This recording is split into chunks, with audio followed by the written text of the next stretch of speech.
Hey guys, here are my UFC 133 predictions. The fights are August 6th, and I've probably flip-flopped my decision on who I'm going to pick probably as much as this card has changed. You know, it's Rashad and Tito now. It was supposed to be Rashad and Phil Davis, and now he's fighting Tito. Tito made a quick stoppage, kind of shocked me and the world by beating Ryan Bader so quickly.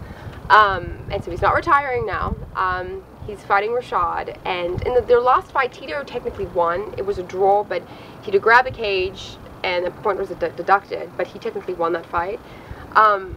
Rashad, going to him, he has, great knockout. He has knockout power, but in the last fight with him and Tito, Tito could hang with him. So I guess the biggest question is Tito's wrestling.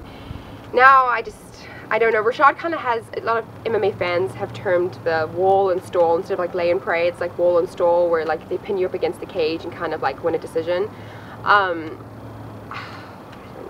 don't know about this fight. I think Rashad's actually gonna get a decision. I was going for Tito initially, but thinking about it now, I think Rashad's gonna get. I think he's gonna squeak out a decision. So going with Rashad by decision.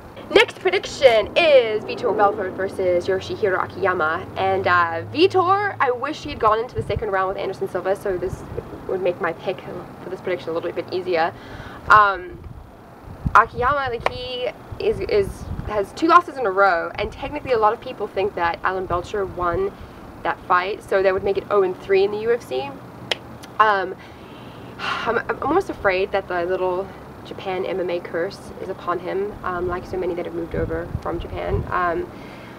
He can take a lot of hard punches. I'm going with Vitor on this one. I think Vitor's going to get it. Even though, Akiyama's really tough, I'm going to go with Vitor by TKO. Next prediction is Dennis Holman versus Brian Evelsol. And where did Brian come from? I mean, Australia, obviously, but I mean, he completely dominated Chris Lytle. That was a shock. He's the guy that has the arrow in his chest hair, and there's actually a funny video on YouTube where his teammates are holding him down and his girlfriend is shaving it off. It's really funny. You should check it out. Between these guys, they have like 50 fights between the two of them, and Holman's primarily by submission, almost all by submission.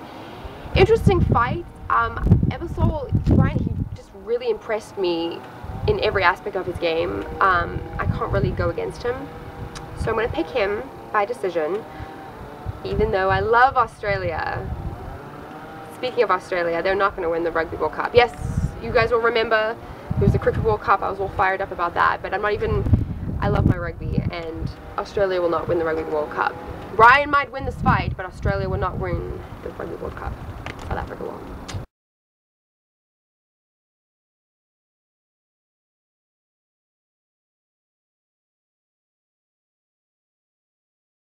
Last prediction is Rory McDonald versus Mike Pyle, and I do not want to pick this fight. Rory is 22, he's good. His only loss is a questionable stoppage, like 10 seconds left in the fight against Condon, where he would have won that decision. That was such a freaking good fight, such a good fight.